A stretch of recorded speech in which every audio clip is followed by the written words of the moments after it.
At the age of 9, I remember a teacher looking at me thinking I wasn't either smart enough to understand what she was saying or wasn't paying attention. She was talking to another adult, and she said, "That's the boy with the broken brain." I grew up with learning challenges. Some of you know I had a brain injury when I was 5 years old, a head injury that left me with certain disabilities. Teachers would have to repeat themselves 3, 4, 5, 6 times, and then eventually I would just pretend I understood, but I didn't, most of the time did not understand. I had very bad focus issues. I had very bad memory. It took me an extra 3.5 years just to learn how to read.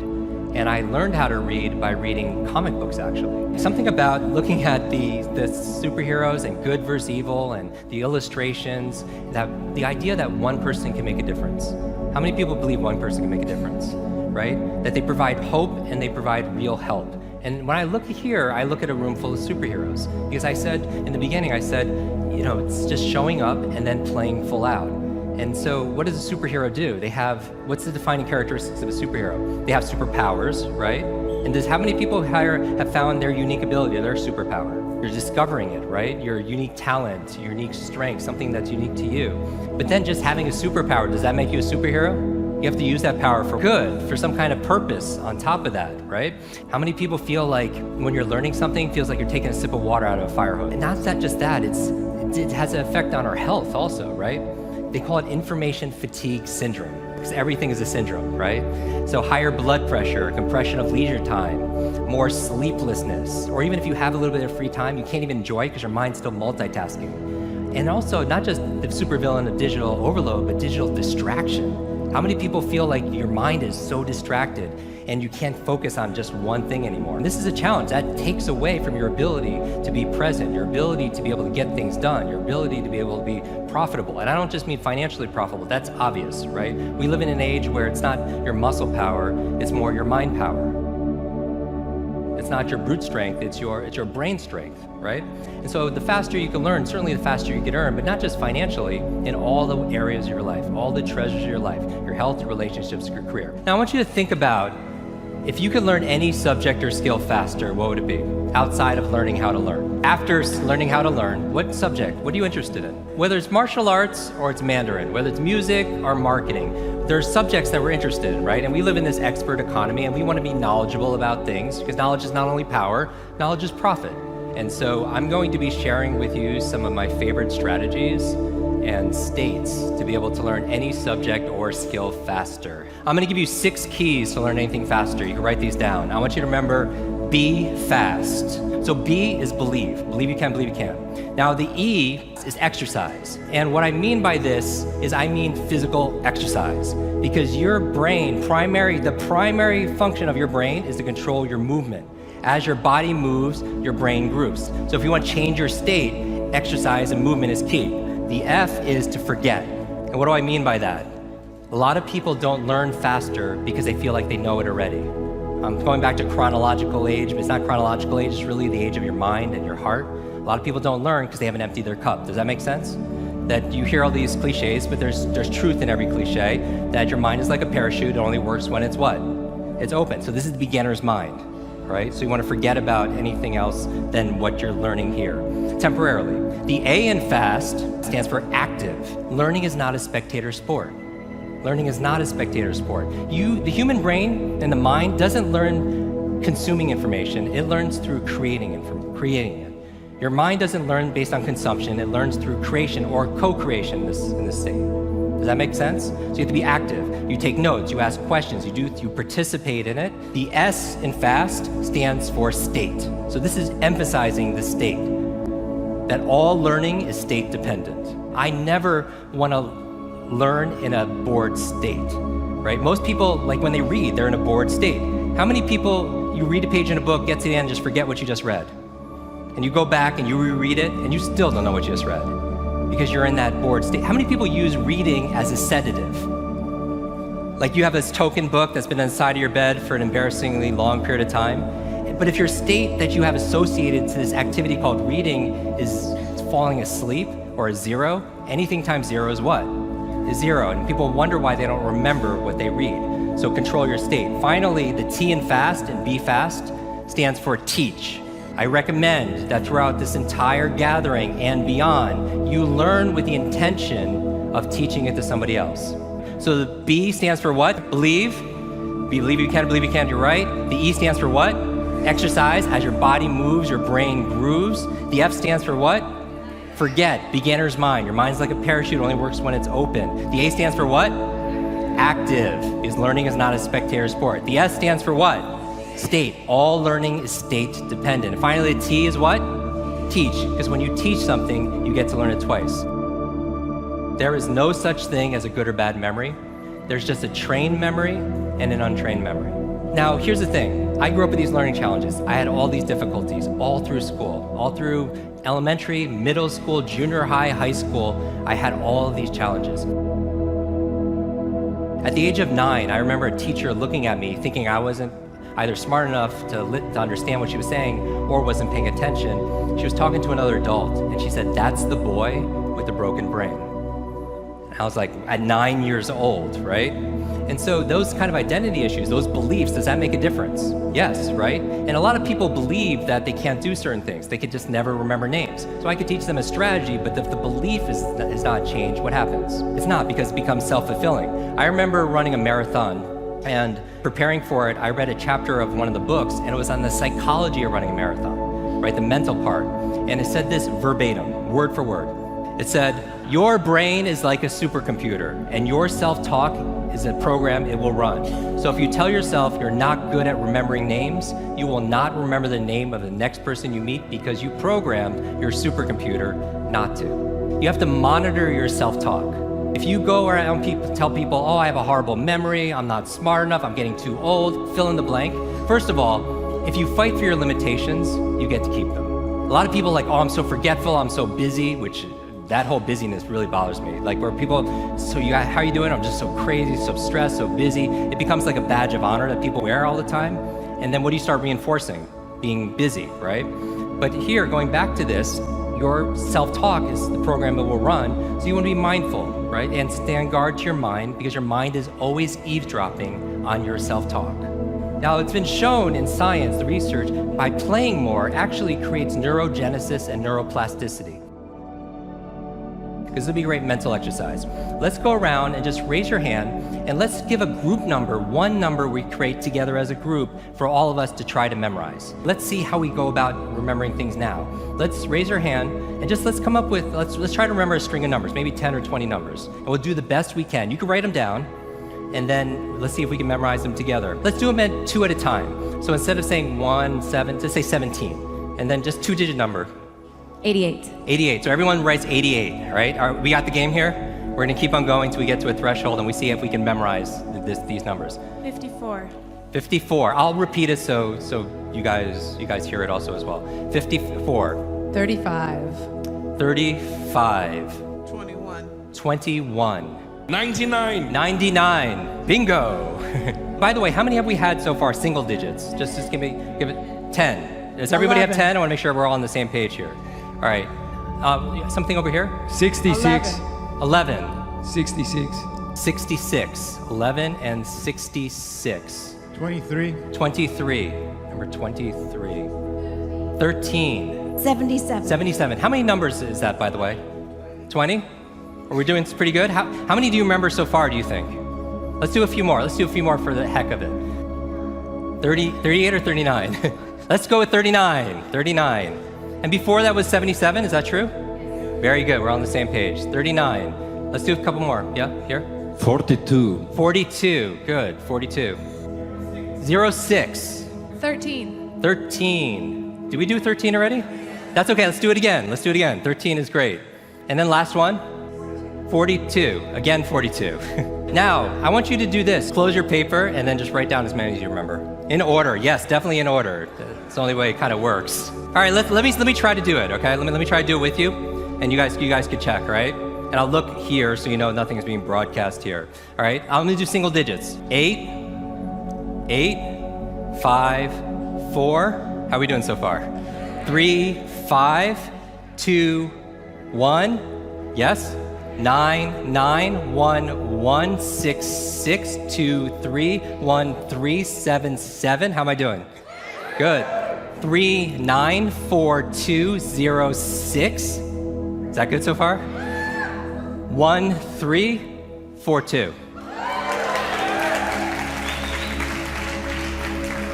Now, I don't do this to impress you.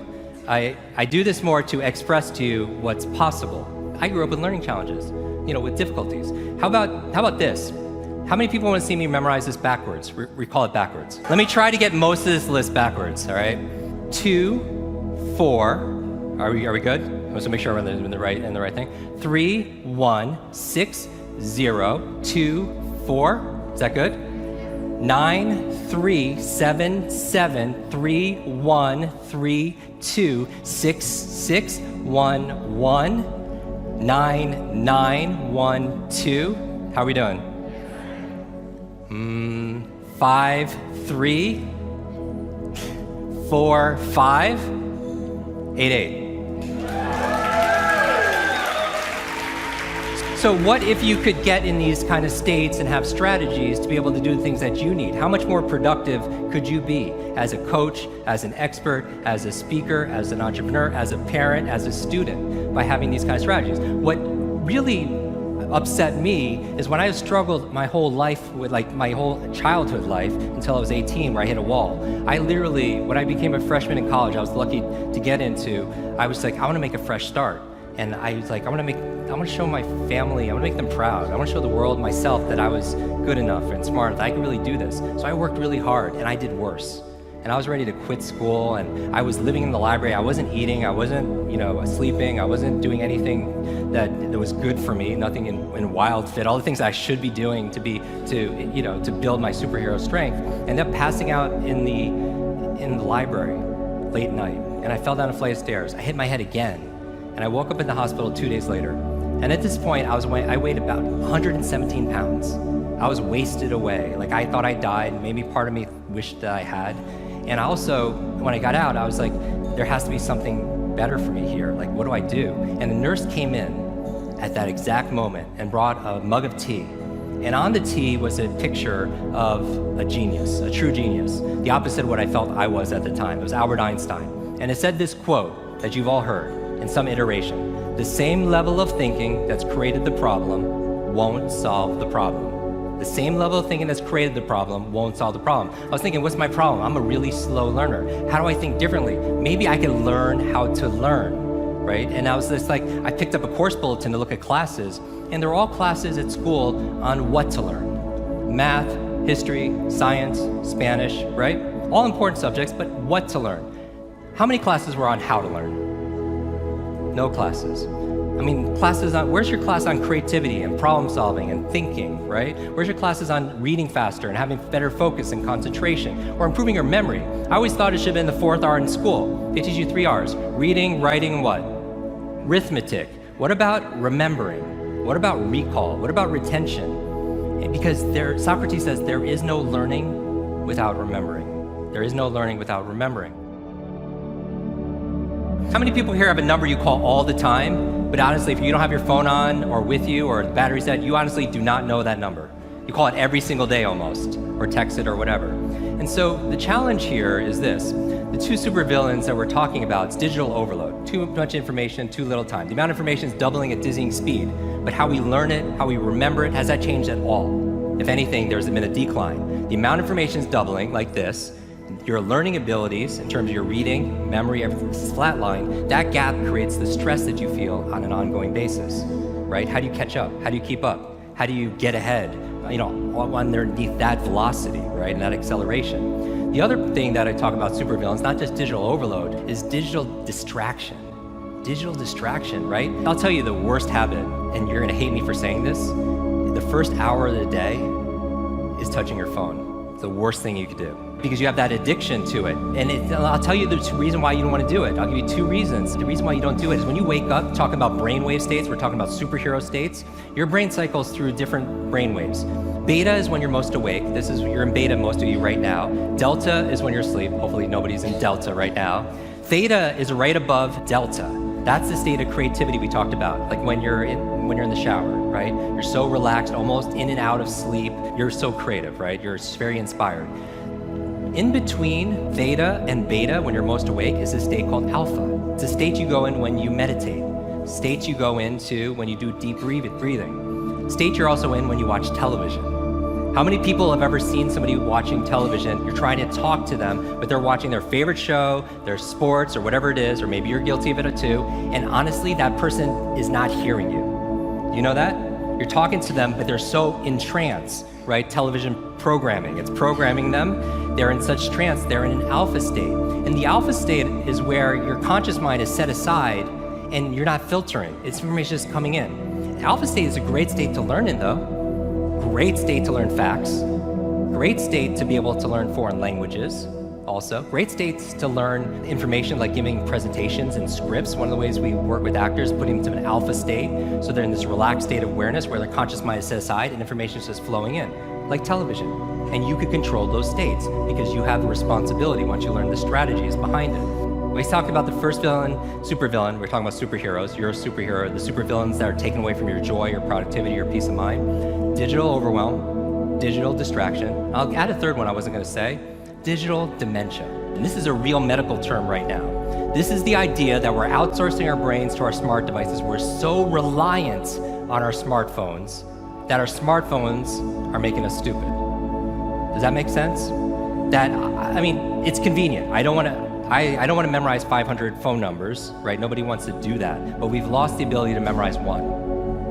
Like if I give you a 7-digit number now, how difficult? Would it be you find that kind of difficult to memorize, like a phone number that you used to do years ago? Yes or yes? If I take my arm and I put it into a sling for 6 months, does it stay the same? Would it even grow stronger? It would what? It would atrophy and grow weaker. Same thing with your mental muscles. If you're relying on your phone to keep your schedules, your to-dos, do simple. I went out to dinner with 10 people recently. There was 10 of us.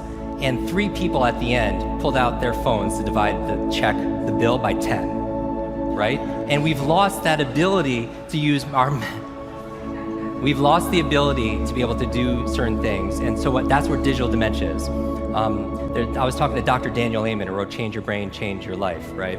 He was saying, yeah, digital dementia. Like, I got something for you, Jim. He's like, GPS, relying on GPS, a third-party piece of technology to tell you when and where to turn, when you would normally know that or not know it, is actually getting, people aren't going to the doctors to get checked out when they would have memory lapses if they didn't see that on GPS. Like if they didn't have the GPS, they would have memory lapses and they would go get checked out. And we're not getting that early detection on it just because of that. So how do you keep your brain active? So smart devices could be extremely convenient, but they can be crippling also. So it could be a balance. I think children, going back to childhood, you're the fastest learners, right? And you could access that at any time because you have an inner what? Child. You do have an inner child. How many people believe they have an inner child? A child inside there that is a genius, that can learn, that maybe needs to hear some words from you every so often, right? And so a few years ago, because I remembered someone's name, it led to business for 20th Century Fox, and it was for the chairman, and I was training him and his executive team on a Friday. And I go there, and because I was in state, because I saw all this Avatar, like memorabilia, and I saw this movie poster with Star Wars, I was like a kid, right? So I gave my best training ever. And afterwards, they really felt it. He was like, gave me a tour of the whole place and everything, and I saw this movie poster of Wolverine. This for me is a big deal. But Wolverine coming out, and I was like, wow, I can't wait for that film to come out. And the chairman picks up the phone, and 5 minutes later, I'm in the Fox studios with 3D glasses watching Hugh Jackman fight all these super ninjas, right? And I'm in my bliss on a Friday. Afterwards, he comes to me and says, Jim, how was the movie? I was like, it's great, thank you so much. And I tell him my story, how I grew up with learning disabilities. I taught myself how to read by reading comic books. My favorite comic book were the X-Men, Wolverine and the X-Men. And not because they were strongest, it's because they didn't fit in. Because I felt like I didn't fit in growing up as a kid. Does that make sense? With this disability and the boy with the broken brain. And the highlight of the comic books for me was when I read that the school for the gifted, for the superheroes, for the X-Men, was in Westchester, New York, and it's a suburb of New York City, and that's where I grew up. So when I was 9 years old, I used to ride my bicycle all around the neighborhood trying to find this school. Because I wanted to run away. I wanted to find my superpower. Something that I was good at, and I want to find my super friends. Because when you're the boy with the broken brain, you don't connect with a lot of people because you don't feel like you have a lot to offer, right? So I used to do that. I'm telling him this story, the chairman. He's like, Jim, I didn't know you like superheroes. Do you want to go to Comic-Con? I was like, when is it? He's like, today, Friday, Saturday, Sunday. And then I was like, he's like, Jim, do you want to go? I'm going tomorrow. And he was like, oh, I was like, oh, you're going tomorrow. I want to go with you. So he picks me up Saturday morning, and instead of driving down there, we get on his plane, and I swear to you, on that plane's the entire cast of X-Men. And they're gonna surprise Comic-Con, right? With their presence for the new movie that's coming out. And I spend the entire, like, I go on there and I see Wolverine and Patrick's, like, you know, Professor X. I'm sitting between Jennifer Lawrence and Halle Berry going to Comic-Con, right? And we spend the entire day amazing. We come back, here's the lesson. We come back and Chairman was like, how was it? I was like, best day ever, thank you so much. He was like, you know, I have something else for you. I don't want anything else, what can I do for you? He was like, they really loved you. How would you like to go to Montreal? They were filming the last 30 days of the new movie. And I'm like, oh, wow, I've never been on film set. I would love to do that. But what can I do for you? And he says, Jim, just do what you did with us. Just share, teach them how to speed read scripts, memorize their lines faster, be present and focus on set. And I was like, oh, I could totally do that. Sunday morning, we're on what they call the X-Jet. And we're going to Montreal. And I'm brain training these amazing individuals that inspired me, like, growing up, right? And I got to see, like, on set, it was actually taking place at the school. And I got to see my real life heroes come to life in front of me as a 9-year-old boy. Now, when I got home, there was a package waiting. I opened it up and there's this photograph. There's a photograph of me and the entire cast of X-Men.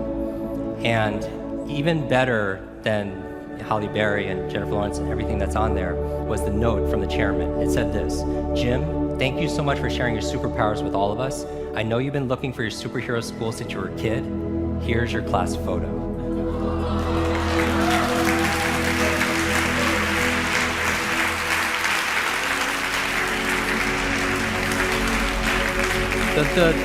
The lesson that everyone gets different lessons out of this. For me, is me being in that childhood vulnerable state that allowed something like that to happen. So my question for you is this.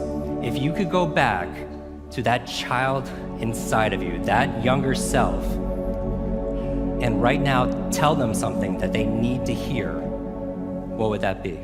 And if you were to go in the future, 1 year, 2 years, 5 years, 10 years ahead in the future, I believe you have wisdom inside of you. I believe you have greatness inside of you and genius that you're not even tapped in those states.